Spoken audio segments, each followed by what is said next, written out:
So there's a human interest story in the nation today. So police in Osun State launched a manhunt for a woman who was said to have set her husband ablaze.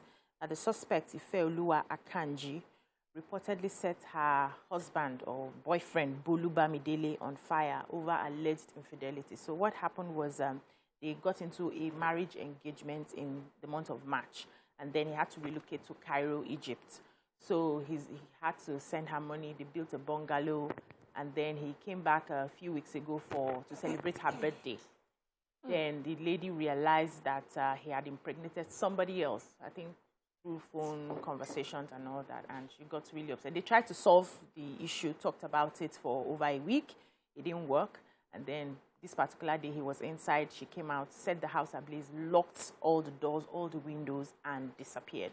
So neighbors, he had to take them about 40 minutes to break the windows to get into the apartment. They were using sand and water. At the end of the day, this man died. They took him to the hospital, yes, and he lost his life. The woman eventually killed herself, allegedly killed herself. They said there's still a man. Okay, they said there's still a man. Okay. Yeah. So part of the reports are she ran away, but they're suspecting suicide because of the way she died. Now, on the phone with us is the PRO, Yemisi Okwalola. Thank you for joining us, madam. Thank you for having me this morning. So we took the story in the papers this morning, and it was quite alarming to find out that even the woman who allegedly killed this man had also died. Could you confirm this story for us, please, and tell us exactly what happened from your reports? We have not been able to establish that. Okay. It's a rumor, yes. Okay. But we are still looking for her. Oh. Even this morning, we have decided to declare her wanted. Because the situation is that the story behind it is that immediately the parent that followed them to the hospital, UPH in Ibadan, where the man later died. Immediately they heard that the man died, they ran away. They were nowhere to be found. Even up to the time I'm talking now, it's their house that is at that village where they live. There's nobody there at that house till now.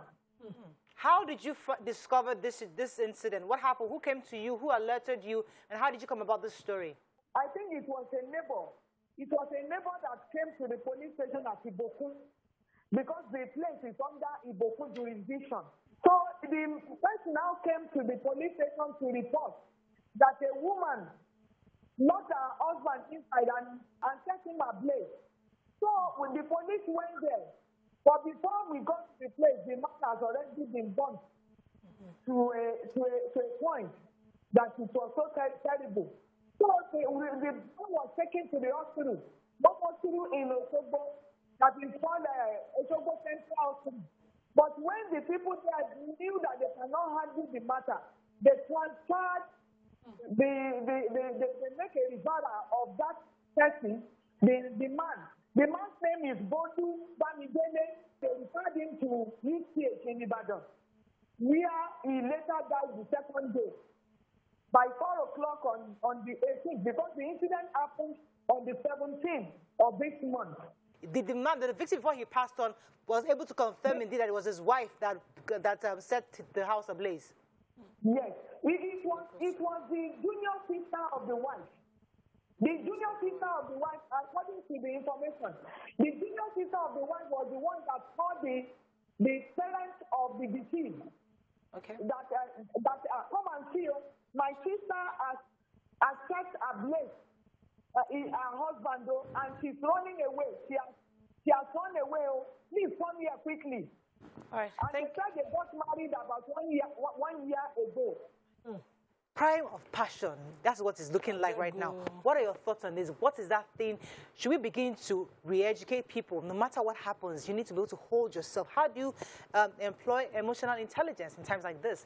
What do you think? How do you control yourself? Crime of passion in Nigeria. Don't go. Okay, crime. Okay, now There's French people. There's no such thing. Okay, please tell us. Somebody for life. Okay. In the list, if they don't hang you, I don't get it. I just don't get it. Let all the experts talk about all this emotional intelligence, but if you not work, go. Life no end.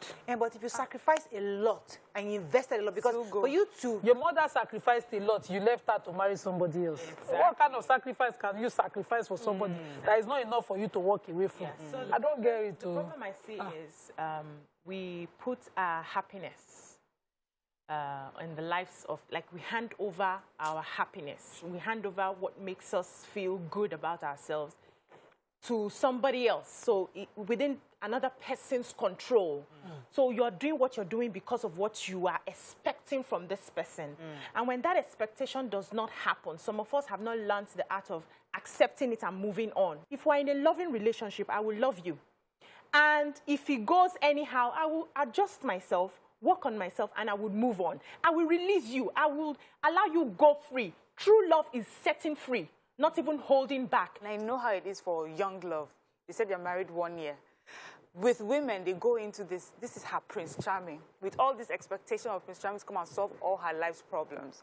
For people who have been in marriages longer, will tell you that after a while, the scale starts dropping off your eyes. You're not realizing, he's not all that. Yeah. But okay, then you start getting to the point, you'll be annoyed about the weaknesses, then you start reaching a point where, okay, you now appreciate the strengths, and then you try and compromise, you know. So that is a journey and a process through marriage.